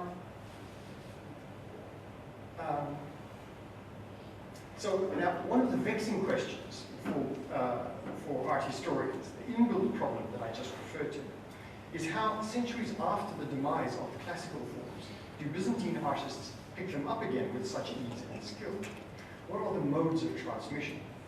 On the one hand, there's an obvious answer in that the Eastern Mediterranean was literally littered with the artistic remains of classical antiquity. An artist would never have to go very far to find an instance of the classical style to copy. But equally, if the remains of the classical world were always there, why were they most often ignored? So Byzantine art is not often classical, it's occasionally classical, but not often. So as I say, this is a question, both sides of the pros and the cons of it, that have vexed Byzantine art historians for a long time. But I would like to just turn my attention to a slightly different problem in this vein, and the same problematic, relating to manuscripts in particular. As in the Islamic tradition, where multiple copies of a single manuscript are made, we find a similar phenomenon in Byzantium. Thus, to give us an example, we may take the book known as the Psalter. Now, the Psalter is a collection of Old Testament psalms, frequently illustrated. It's these collections of psalms are often illustrated over a period of hundreds of years. This is a painting in one of the Psalters. This is it's called the Paris Psalter in the Bibliothèque Nationale in Paris. And there is the author of the Psalms himself, David, in the process of singing the Psalms, which are then referenced in the book. Now, as I say, there are many different examples of these psalters, and many of them are illustrated. Now, it's also clear as you look at them that many of the manuscripts copy each other, but the copying is irregular. Thus, for example, one manuscript may have illustration ABC, another may have illustrations BCD, and yet a third may have AC and D. The manuscripts thus form a loosely associated network, which is on the one hand absolutely intriguing, yet also maddeningly difficult to pin down in terms of which ones come before and which ones come after. This, of course, is one of the chief tasks that art historians give themselves, the question of before and after. You can see already how the issues addressed by the speakers in the panel are of relevance to the Byzantine tradition as well. And as I was sitting listening to the papers, I was just thinking, and every so often I was saying, yeah, yes, that's the case for these psalters as well. So what are the complex processes of innovation and exchange that go into the production of a manuscript that is part of a tradition, yet not enslaved to that tradition? Indeed, it makes one realize that what passes for a tradition, what seems to us in hindsight like a tradition, is always being negotiated and even flexed, I would say, by whoever is operating on that tradition right now. And as we see that tradition so often hallowed in hindsight, is often a somewhat chancy affair, with so many agents alien to the original artistic production playing a decisive role. But I'd like to also mention a slightly different issue that arose in Byzantine art history at about mid-century, so mid-20th century. One of the great scholars of Byzantine art, Kurt Weitzman, defined a new problem in relation to this loose network of manuscripts that I've just been referring to. If these psalters have overlapping but not identical sets of images, surely this implies, he thought, that somewhere further back in the recension there was an original manuscript, now lost, that contained all of those images. And this became the chief problem that Weitzman set for himself and for a long time for Byzantine art history, the reconstruction of those lost originals. Now, I don't want to criticize Weitzman, who was, after all, an extraordinary scholar, and really was, really did found the discipline of Byzantine art history and set it on the course that it is today. But the papers we have just heard today show exactly the futility of the enterprise of trying to recuperate the lost original, as it is transformed through all these later interventions. But the papers also show how the questions of art history, and history in relation to these issues have shifted, and that to me is perhaps the most significant feature of these papers. In Byzantine art history, the search for that mythical lost original effectively shut down a whole set of avenues of exploration that the current papers so well open up. So many of the factors discussed today must have been active in the case of the Joshua Law, at least, so many. In all the cases we have seen today, the afterlife of the original it turns out, is at least as interesting as the original. Indeed, we might say that the afterlife is the original itself. Thank you.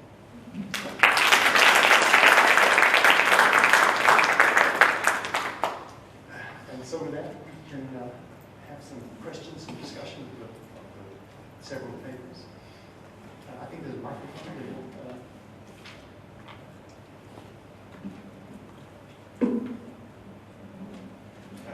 Tom has a question back there.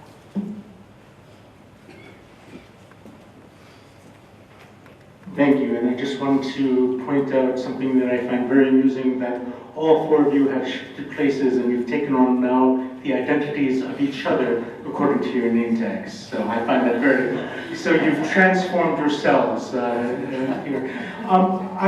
This probably should be directed to Bilal, because I'm interested in something that you said. This topic is totally outside of my wheelhouse, so I apologize for perhaps the ignorance of my question. But you mentioned that Makamet, in one of the introductions, said that the author said that that these are supposed to use a specific type of voice, which led me to think that if there were to ask if there was an oral tradition that went along with these, and so then how then does the transformation from oral to printed or written affect the transmission of these? Yeah, well, absolutely. They were written to be performed, right? There's no question about that. And even the word maqama suggests that, you know, it's a session. One stands and recites. Now, we know that in the manuscripts of Hamadani, we're told that he would compose them on the spot. Right? We hardly believe that, of course. But we know that Hariri used to perform at the end of his session, his majlis. So after a whole session of grammar, 10 minutes, you know, they make his students laugh, and he would perform his maqamat. Now, Sharishi, of course, tells us that Hamadani used to do, who's a commentator on Hariri, one of the famous commentators of Hariri, tells us that Hamadani used to do this. Right? But we have really no evidence for that. Unfortunately, we have to accept that this performative aspect of the maqamat of Hamadani is lost. Right? We cannot reconstruct it. But we have to also imagine him as performing in the court. Just like a qasida, or just like a poem, would be performed, right? So a maqama should be understood as some sort of a poem also to be performed, and he would get money, presumably, for it as well. That's how he made his living. Another, sort of a follow-up question, in different versions or different manuscripts, were there differences that could be attributed to a recording of different performances? Well, the rhyme prose changes between one manuscript and the other, right? Some readings have better rhyme. Now, whether this is attributed to the performance, we don't know. Because even a text is performed every time when you read it loudly, right? So, we don't know. Thank you.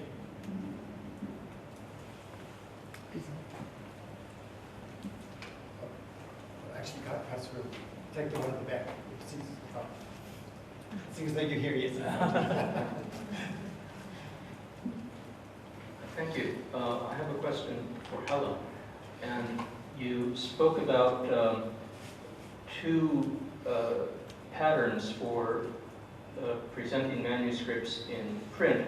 One you characterized as sort of more industrial or utilitarian in its appearance, and the other was attempting to mimic or reproduce some of the older traditions of manuscript commentary. Would it be a stretch to say that these two models are offering different sort of models of print modernity at a time when in cultural life there was a great effort to grapple with the question of modernity? What is it? How do we embrace it? And so with these two models, speak to some wider issues in the assimilation or interpretation of modernity at the time of the Nahda and the era that you're speaking about? Thank you for your question. Yes, absolutely. This is my suspicion that, I mean, you can't, the problem with this kind of research is that you really have to look at a lot of these books and try to really differentiate between the different presses and what was coming out where, and a lot of these books were also circulating, so a lot of the works printed in Beirut were also found in Beirut, and so there's access to a lot of these different types of visual conventions. But depending on the press and depending on those who are working on these particular texts, it does seem to be a way in which they were negotiating their understanding of what modernity is at the time. And you see these kinds of shifts, sometimes in the same presses. So I showed later examples from Beirut, but some of the earlier examples from Beirut originally do have a kind of more visually apparent translation of scribal practices into print. But then that gets abandoned in favor of something that is more streamlined, something that would maybe associate more closely with what we call modernist aesthetic. But I would also argue that, yes, what you see in Beirut, what you see in Iran, this is a local understanding of a particular type of what understanding what modernity is. I don't think it's a far stretch. If I could just add to that, I mean, individual presses would play too. So Musa's press there, he's printing chapbooks like Al-Qadi wa Harami, like the Judge and the Thief. He's printing Islamic corpus books. He's the one who prints James Sanua's Abu Nadara, the famous sort of newspaper, modernist newspaper. So you get the sense that that there's also like a commercial, there's this motive of targeting particular audiences. Well, I guess briefly, the question was motivated in part because I've been doing a lot of historical reading of the Ottoman era, and it's interesting to read sort of the different Arab or Arabic understandings of the Ottoman state at the time compared to the ex post facto analyses of the Ottoman state that you find. And so there were very different sort of discourses, I think, of what modernity meant, how the Ottoman state related to that, how Arab identity was understood. And so I wonder if this phenomenon that you were speaking about sort of speaks to this larger issue as well. Yeah, I believe it does. And you know, the example I showed, I mean, as Catherine points out, the press, the specific press in play is extremely important, and funding this press is also extremely important. And the kind of books that I'm seeing that show this particular type of Nahda aesthetic, if you will, tend to be Christian-owned presses initially, and then it changes towards the end of the 19th century. Thank you. Beatrice,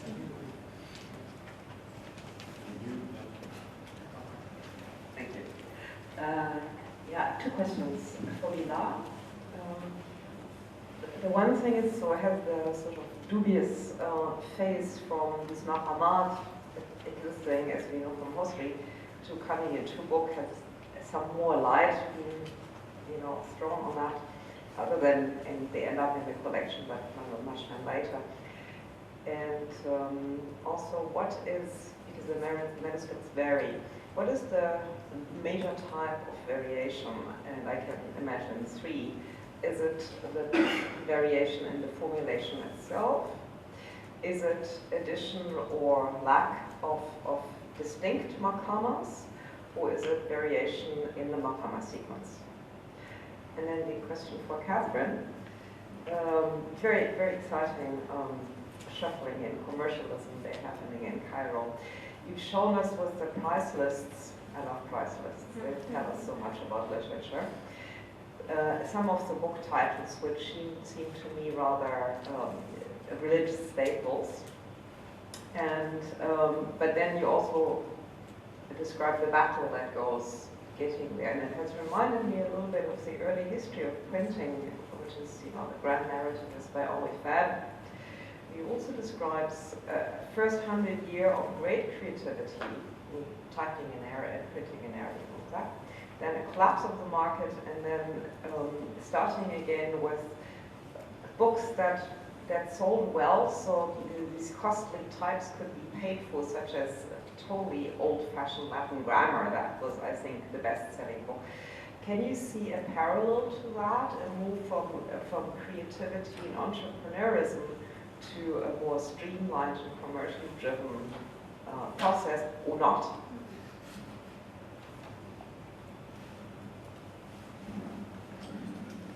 Well, all sorts of differences right now. With there are many, of course, differences with the edition of Muhammad Abdu. We omit all sorts of things that might offend his audience, right? Including the whole maqam al-Sharia, which is more or less a pornographic maqam. Now, with the manuscripts between themselves, from the early tradition and the later tradition, you find mistakes in diacritics, for example, things that the scribes couldn't read. You can think, for example, of one example, in one maqama, كان يبلغني من مقامات الإسكندري ما يصغي إليه النفور, the rebellious man. Now, in the oldest manuscript, it's الفور. So that's plural of fa'il. The ghazals would listen to it. Of course, it's a motif from the Majnun Layla that the ghazals would come and listen to her. So, of course, fool became in nafur.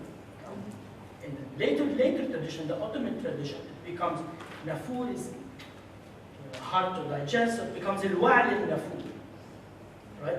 The beast. Right? So this is an example of the change. Now you can find endings of certain maqama appearing somewhere else. Right? So there is a shift in the endings of the maqama. So for example, the ending of al-maqam al-basriya is the ending of al-mawsiliya, and vice versa. You find, for example, more poetry in the endings. Maqam al-isfahaniya in the edition, in the Ottoman, for example, tradition is missing 3 lines and 2 lines from prose, which completely changes the ending. Of course, certain readings change the interpretation of the text, right? And yeah. And the book, how it has been turned into a book, there's no more additional information than the manuscripts turning up. Well, everyone copies Muhammad Abdu. Right? All the other editions, they just plagiarize Muhammad Abdu, more or less. Right, but before we know from history that there were apparently 20 maqamat, and then long time we hear nothing, and apparently Hamadani never publishes them in lifetime, and then again there's long time nothing, and then the manuscripts show up. Exactly, and they keep changing. Okay, In the manuscripts themselves. so we still don't know more about that. Yeah. Thank you. Well, you will enlighten us on it. I would say, speaking specifically of Cairo in the 19th century, it seems to be sort of two questions that determine the trajectory of the types of printings that are produced.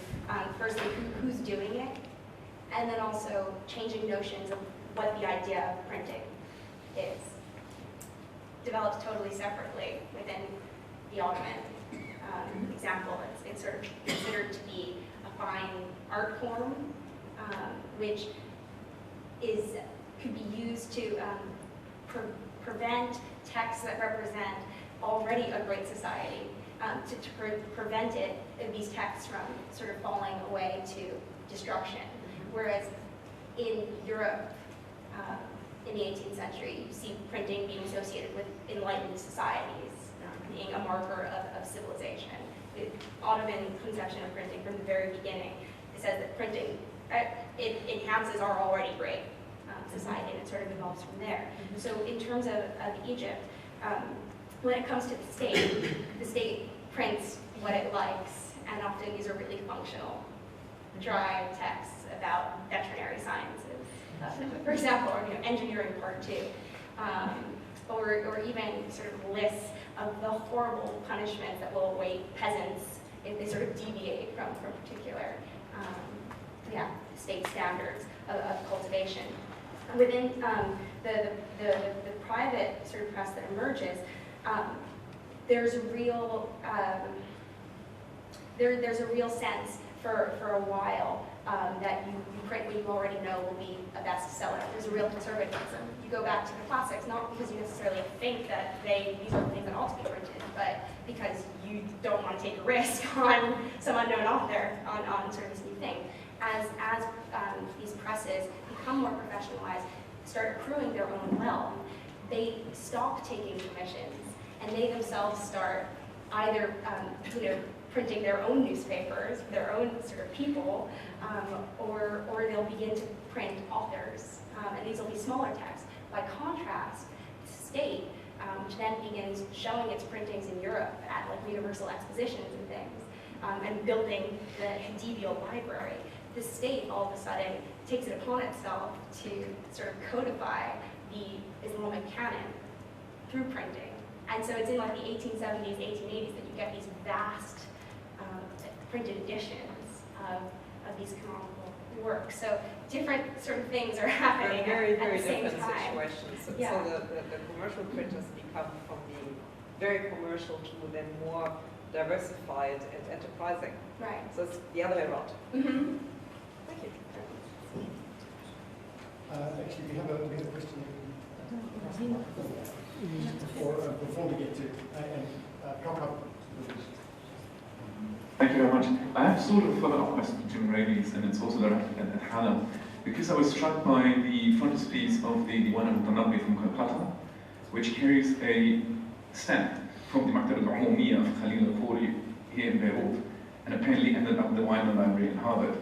And I wonder whether you can tell us more about the particular movement of these particular material artifacts from Calcutta being sold in Beirut, apparently, and ending up in America, and whether it elucidates something about the book trade and the sort of artistic traditions that come with it.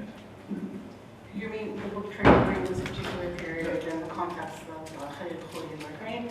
Khalil Khoury, before even starting up the Home Press and many others, they were very much already involved in purchasing a lot of books from different presses. I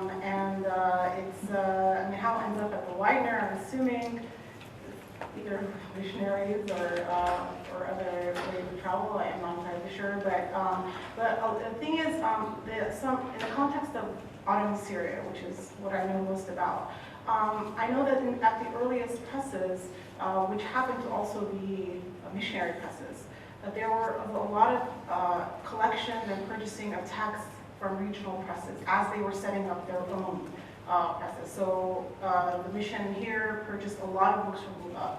They purchased a lot of books from Iran. They didn't really use the same standards when they were producing works, but they had them within their collections. Sometimes if they had a lot of works or editions from different presses, they might actually sell them as well. I'm not entirely sure how. It's interesting to consider that question, and I was thinking about it looking at that particular page.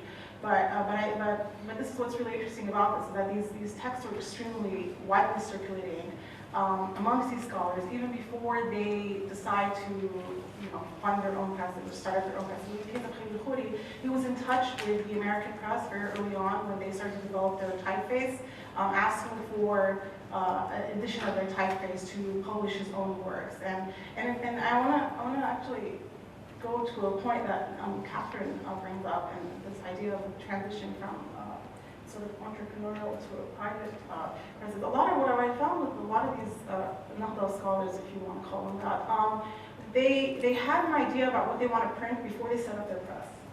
And it's not to reprint a classic. It's to print a classic with their name on it and their as editor, and framing it within their own, sort of like Nasif al-Yaziji in his first ever publication, printed in the early 1830s. He called him Sheikh Nasif al-Yaziji before anyone even knows him really in that context. And Busrat al-Bustani did the same thing, and so it's interesting to consider that when it comes to these particular presses in the region. I mean, I know it's not your question, but I thought it would be something that we're all. But as a direct follow-up, the question, do we know of an edition of Diwan al-Mutanabbi printed by Khalil al-Khoury after he had received the copy from Calcutta? This sort of transmission would be highly interesting. Yeah, that would, the Mutanabbi that I showed, Khalil Khoury's was not the earliest edition. Bustani's edition is one of the earlier ones. And what's interesting about this, and I didn't discuss it in the presentation because it's actually something I write about in my book, and many people might contest it. But the press listed as the Matba' Suri. But at this time, Matba' Suri was not officially active. And my theory is that based on the visual aspect, the materiality, this was actually printed at the American Press at a time when the press had become more of a secular publisher where they were taking on a lot of job work. And so it's interesting to think about how even before the Matbaa Suria was actually conceived as a physical entity, there are these ideas of how they want to frame al-Mutanabbi. You know, how Qutb al-Bustani was thinking of framing, how Khalil al-Khoury is thinking of framing editions of these books. And just to complicate this sort of we don't know thing even more, when it comes to Calcutta, Goldziher reports on Castelli's press, as admitted by one of Castelli's sons, that they lie about where their printings are made. So sometimes they claim that it's in Istanbul, for example. And I was really struck by, it's a lithograph, right?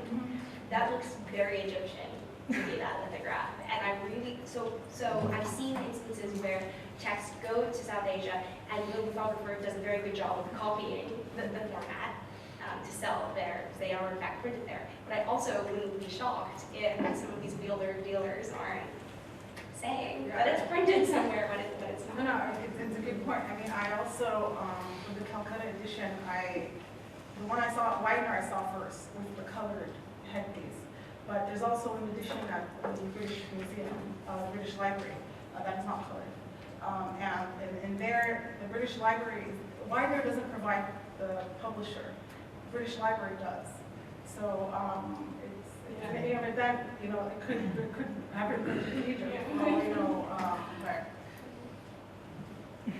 Thanks. Okay, so for the last question, Well, thank you very much for four very interesting presentations.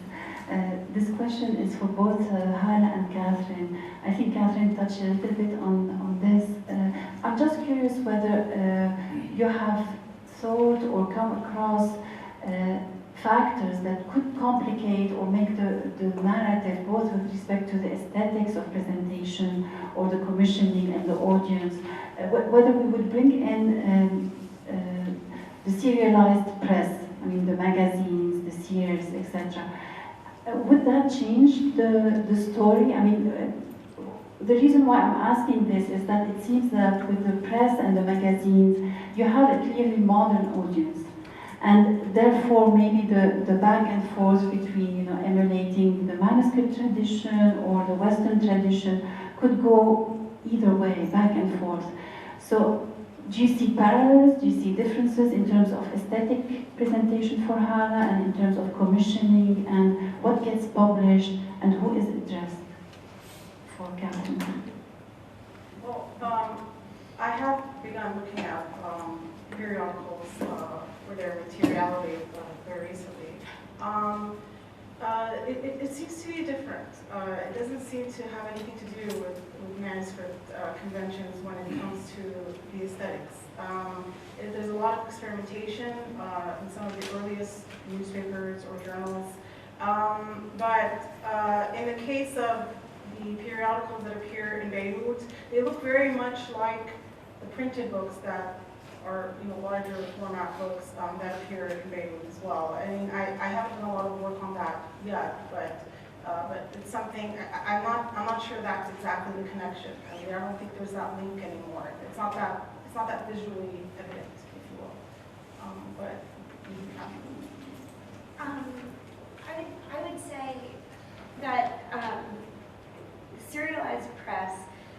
So first of all, it seems to come about, at least in Cairo, at first from commission. So I mentioned Abu Nadada beforehand. In terms of what it seems to be, but then it changes after like the 1880s or so, maybe late 1870s, and certainly into the 1890s. You begin to see serials with their own presses, like Matbaa al-Munal, or Tanqid in Alexandria, that would have its own press. So one gets the sense that the more successful a serial becomes, it sort of gets its own specialized press. In terms of sort of the earlier phase, though, of sort of what changes with serialization, one thing that you see is that there's a real need to begin advertising.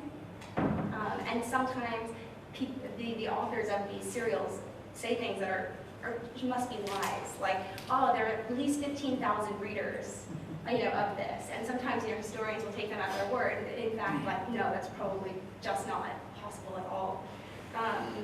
The other thing that you begin to see because of this sort of financial impetus is that within serials, authors begin to claim to speak for the public. So you, dear reader, and all of these other ones who read me, you are on the right side of society, and everybody else is somehow wrong. And I think that this urge comes from this impulse to make people want to feel that, oh, I have to buy this and be, part of this conversation.